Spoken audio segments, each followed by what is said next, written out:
everyone, and welcome to another episode of the Discover New Music podcast from Pelt Music. Shortly, we'll be chatting with Neversaid after we featured their recent single Brave over on our Discover New Music playlist on Spotify. But before then, the usual reminders from myself. If you would, please do follow Pelt Music on social media. We are on Facebook at Full Pelt and on Twitter and Instagram at Full Pelt Music. And again, if you would, please do hit that subscribe button, hit that like button wherever you are watching or listening. Well, today on the Discover New Music podcast, we are delighted to be joined by Neversaid. Thank you, everyone, for joining me on the call, and thank you, listeners, for tuning in. So we have got Alex. Hi, Alex. Hello. Amelia. Hello, Amelia. Hi.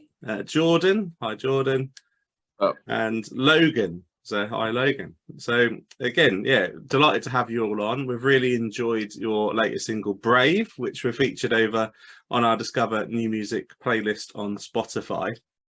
So we are going to talk to you about the track in just a moment, but we start every Discover New Music podcast with the same section. It's called the origin story. So obviously the podcast is designed for people that perhaps are not familiar with the band, and this is their introduction to you. So as a way of introducing yourselves, can you tell us what the origin story for Neversaid is? How did you guys come together? So the band actually started back in 2020, like over lockdown. It started as a group chat, which, well, we met up as soon as we could to write some songs. And then in the summer of 2021, we lost a few members, and I went to uni where I met Emmy and Alex, and they joined the band. It was great. And then back in October. October, you guys joined. Then February, Jordan joined. Yeah. About that. And we've been going ever since. We have. Going strong. Obviously an interesting time to form a band, lockdown, during the pandemic, so what kind of challenges did you guys face with that in mind? So, well, when the band first formed, obviously it was like at least 3 or 4 months before we could actually meet in person. And then all of the writing we had to do over texts and over emails. And then, well, everything got delayed. When we released our first single, that got delayed. Our music video never ended up happening for that single. The first show we booked, that got delayed. Yeah. Luckily, since this lineup's been together, COVID hasn't affected it, which has been great. Well, we did have to cancel the show because we all got COVID. Yes. The day before. Yeah, we got COVID at a rehearsal the same week of a show, which wasn't ideal. No, not really, but I think it's become somewhat of a occupational hazard for touring musicians in this day and age. Obviously, everyone wants to be safe and protect, the audiences and the crew and whatnot. But yeah, you do see a lot of, especially we're in festival season at the minute, aren't we? You see a lot of bands dropping off last minute when they've got a COVID case. Obviously, very frustrating. And just shows that we're not really out of the woods yet. But obviously, we're in a lot better place now than when you guys formed. So obviously I'm guessing you guys can actually practice together now, which is obviously really important for a new band to get that cohesion in place. Really interesting story. I mean, obviously during lockdown, a lot of bands that were an entity before the virus didn't make it out of that. So it's quite nice that actually even through all of that we were still getting new bands form and come together. And obviously out of that we have Neversaid, and out of that we have Brave. So we'll start chatting about Brave. So we have obviously really loved the single, put it on the podcast, on the playlist rather. So we've had it on repeat. Really great song with hard hitting lyrics. We've just really enjoyed the whole package, and we want to talk to you a little bit about it. So I mean, with Brave, then what can you tell us about the song? What is the meaning behind the song? How did you guys write the song? Tell us the story of Brave. Anyone else want to take this? Nah, it's all you. You start with We'll, the. we'll jump in when we jumped in on Okay. the song. Okay, so the story behind the song at first, okay, it's a bit of a weird one. So back in 2021, there were still some like lockdown restrictions, but not all of them. Yeah. And I wrote it after an incident that happened. So basically, I was at my local skate park when I think it was technically locked, but we could technically do exercise. So it was a bit of a grey area. So yeah, I was there skating, and basically the only way in or out was through a hole in the fence, and well, because all the other gates were locked. Yeah.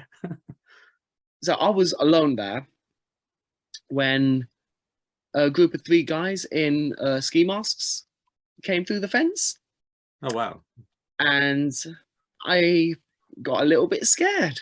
I chucked my Yeah. skateboard over the fence and climbed over it. It's a 10-foot fence, and I ran away because I did not know what those guys were up to, No. but I did not want to be a part of it. So yeah, that's where the lyric "I wish I could be brave" came from, because like the anxiety of these guys could have just been going there to chill, but Not likely in your ski mask though, is it? Yeah. yeah, no, I had the anxiety that, well, they wanted something to do with me and I didn't want any part of it. So yeah, that's where a lot of the lyrics came from. Yeah. Yeah. Yeah, there's wishing to be brave, but there's being sensible as well. And I think you probably did the right thing just getting out of Dodge on that one. Yeah, quite and possibly.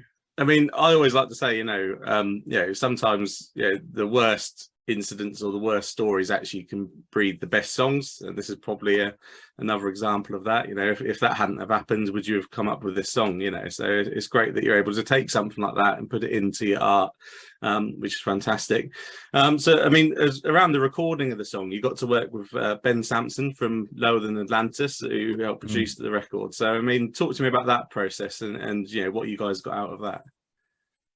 I think that was an absolutely incredible experience for all of us. First of all, being in the studio, the 4 of us, we got to go up to his home studio and just spend 2 days there. The weather was beautiful. It was in March. So I remember we were sitting outside while Jordan was doing drums, and just we were so baffled by what was happening. And for me personally, Ben Sampson was a huge influence. I listened to Lower Than Atlantis when I was a teenager, throughout my teens. So we got in the studio with them for the 2 days, and Charlie, who is the engineer, he also made the song come to life. I remember we started with a demo made on GarageBand during one of our rehearsals with the shitty synths that come with it. Sorry, Logan. And then within those 2 days, it got transformed into the beast that it is. It was just a great experience and definitely a bonding time for the band. Made us very strong. Yeah, it was really cool. Yeah, no, I think it's really good to hear it come back from speakers for the first time as well, rather than just us playing it. Yeah, it must have been a really nice moment for you guys to hear that coming back, and obviously, great bonding exercise for a young band, and to be able to do it with someone with the industry experience of Ben. I mean, obviously, you guys heading into that environment are going to be naturally excited anyway. But did you get an opportunity, perhaps at any point, just to step back and try and take in some of that experience and sort of learn from what Ben had to offer? Oh yeah.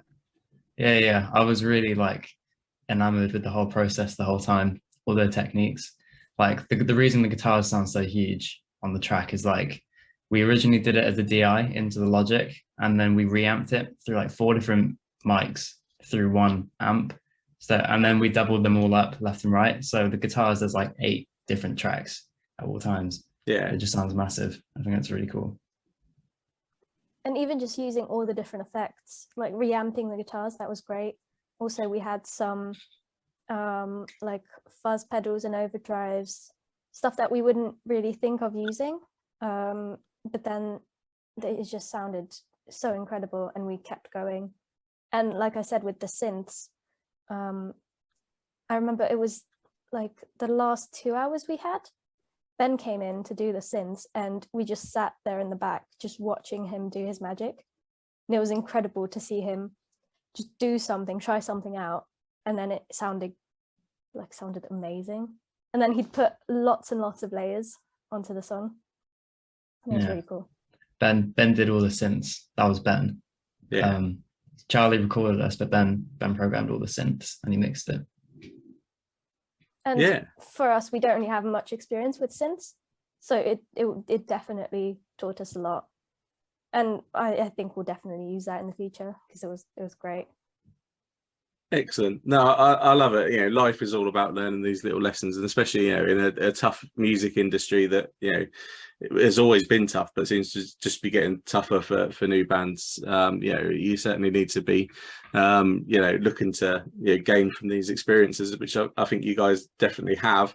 But obviously, you know, a lot of it comes from, you know, the talents of you guys. So around Brave in particular, and obviously some of your previous work, you guys, you know, as far as the themes and the lyrics go, you're quite happy to tackle the sort of heavy subjects that, you know, some bands perhaps might shy away from. But you know, I have noticed as well, obviously, kind of trying to take, you know, a more positive sort of spin on, you know, those subjects. So how important is it to you as artists and as people that you are tackling those subjects?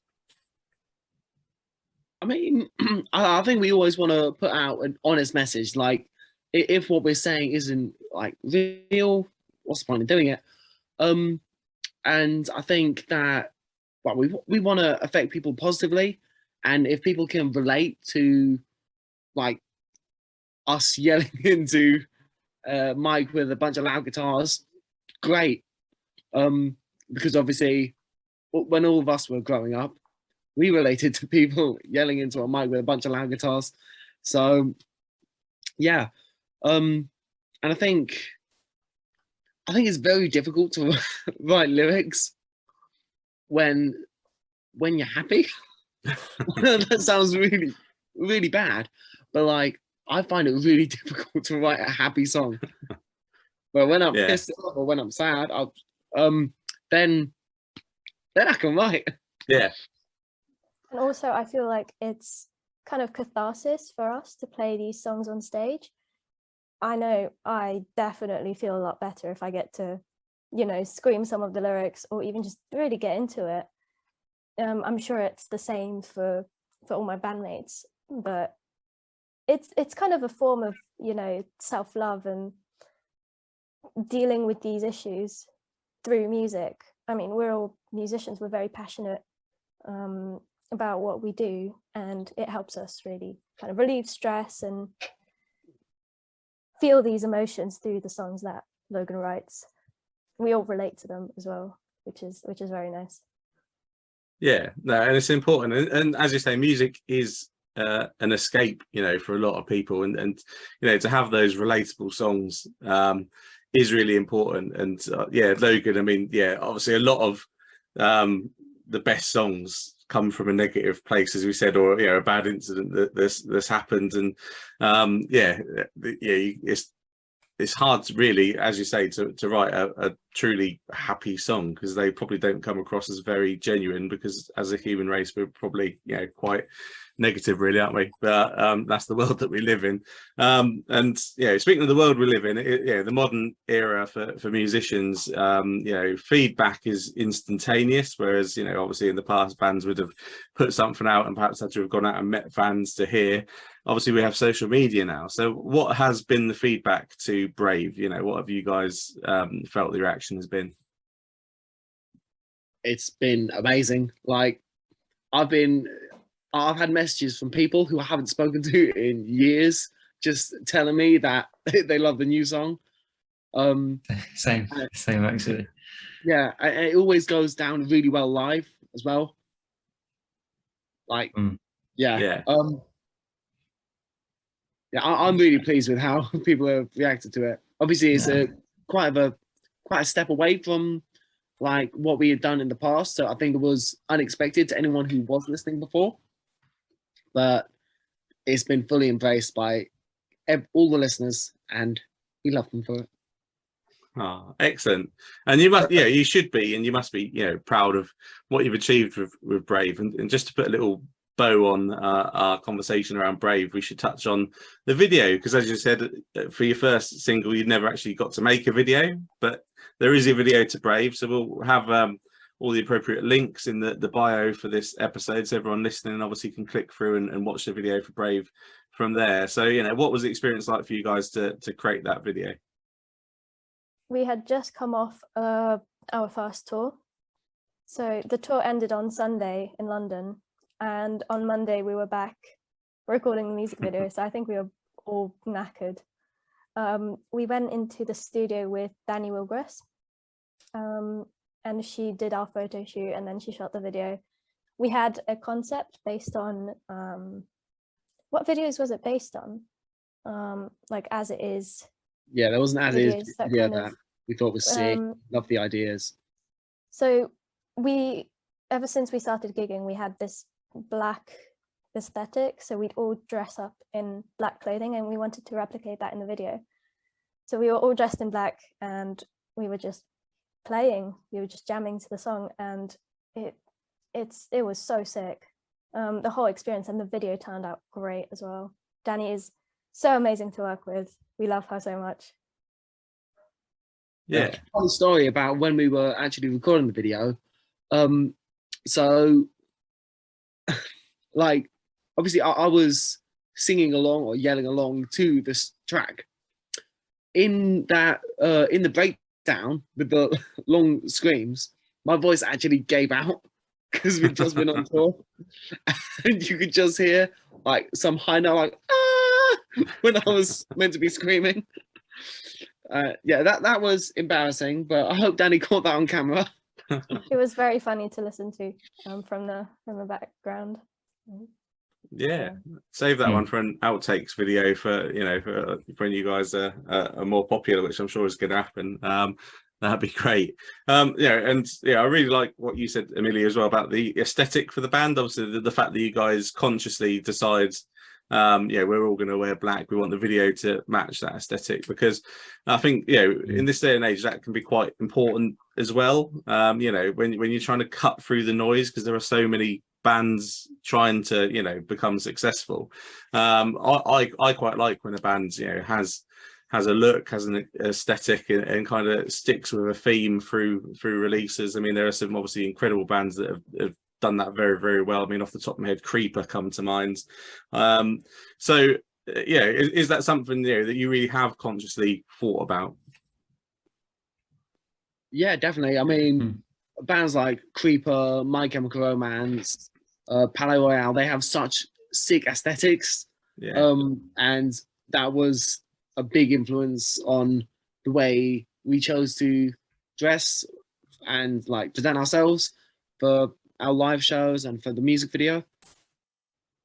And I think the more I think about it now, the bands that you've listed, and there probably is a connection here between bands that put that effort into the aesthetic, having more hardcore dedicated fan bases that buy into it even more than when it's just a few good songs. There's this whole package of this band and something you can engage with and get into, which is obviously a fantastic thing. And it's great that you guys are thinking that way already. Look forward to obviously seeing what comes in the future from you guys. So the next kind of point is the future. Obviously Brave is out in the world, and we've really enjoyed that. So the next question would obviously be, well, when can we expect something more? Is there anything a little meatier coming?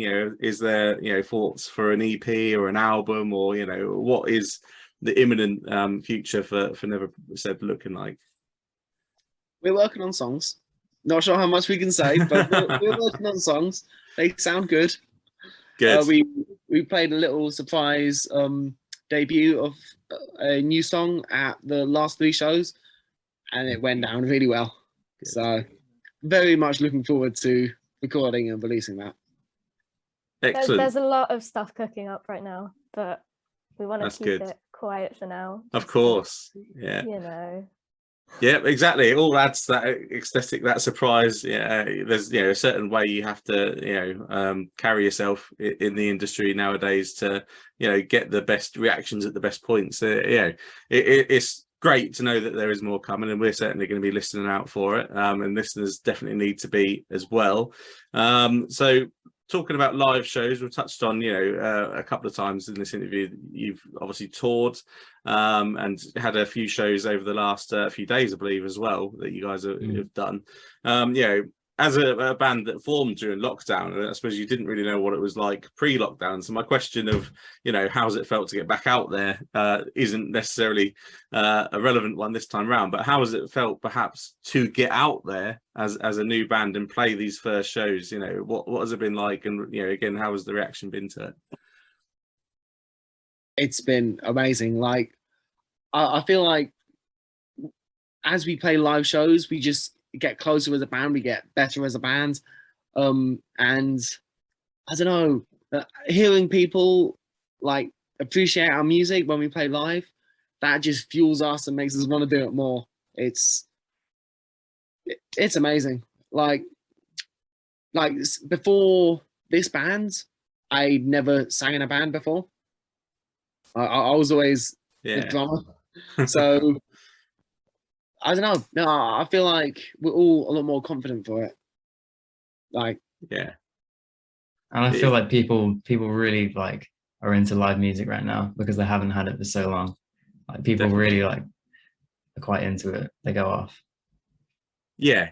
Definitely. You can tell, people have been deprived of it for a while, and especially the first few shows I did going back, really were kind of catharsis and just like a release of 2 years of pent up frustration. So I mean, probably actually, now you say it, a good time really for a new band to start heading out, because you've got audiences that are wanting to lap this new music up, and obviously really important for young and new bands to, as you say, hone your craft. And obviously sounds like something that you guys are doing, getting tighter, as you progress through the shows, which is great to hear.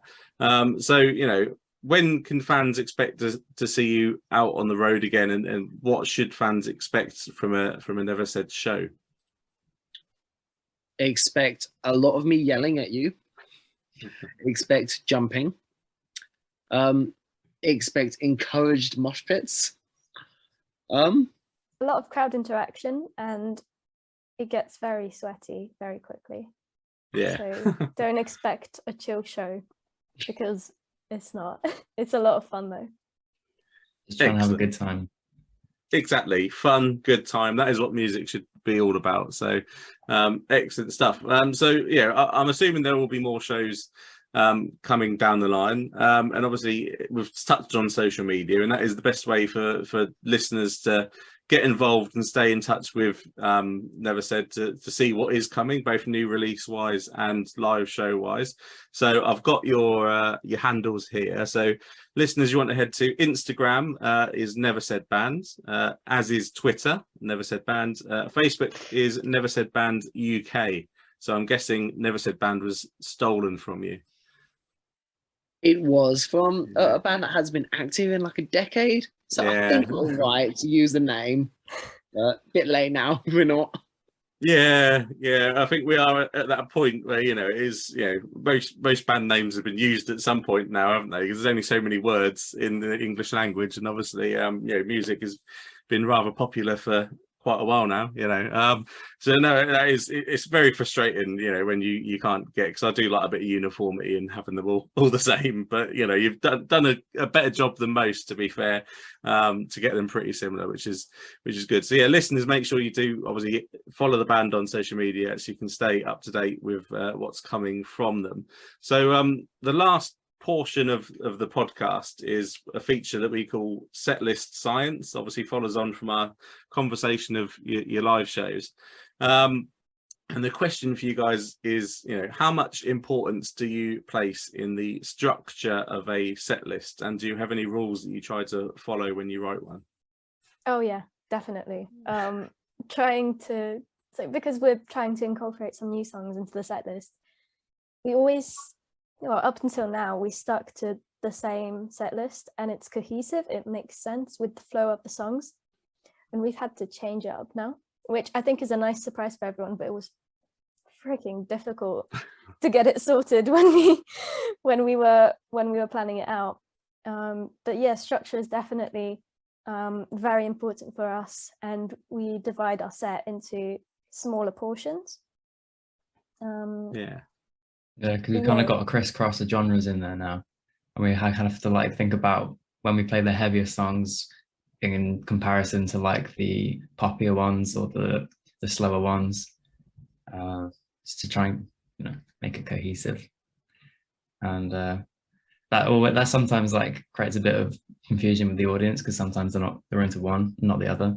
Like we played one on Saturday that was reminiscent of hardcore, and Logan was just like, "Yo, who fucking likes hardcore?"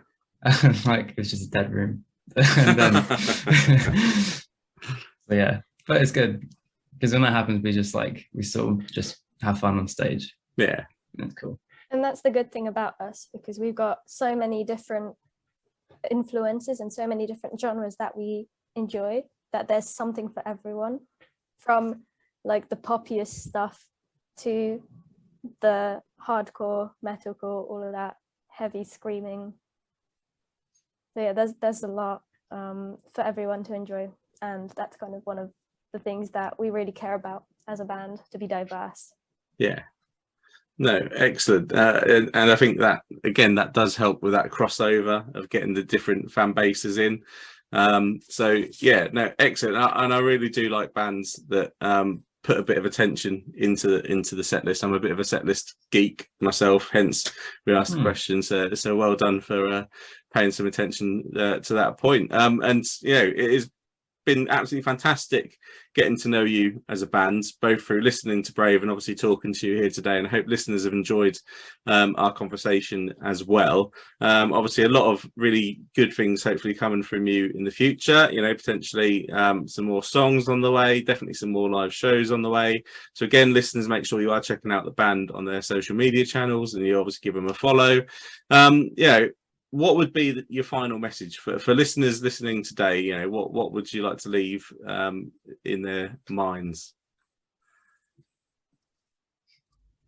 Listen to Brave. And follow us. That's a good one. There's some more stuff coming. Definitely be on the lookout, because there's a lot that we're working on, and definitely some exciting live shows coming up. So make sure to follow us on social media and watch out what's happening, because exciting times coming. Yeah, definitely exciting times for the band. So thank you very much for giving me your time. And yeah, all the best with everything coming up. Thanks for having us. Well, thank you everyone for listening. I really do hope you enjoyed that chat with Neversaid. Please do check out their single Brave over on our Discover New Music playlist on Spotify. And of course, follow the band on social media. Also, if you would, please do follow Full Pelt on social media. We're on Facebook at Full Pelt, and on Twitter and Instagram at Full Pelt Music. And finally, if you would, please do hit that subscribe button, hit that like button, wherever you're watching or listening. And we'll be back very soon for another episode of the Discover New Music podcast.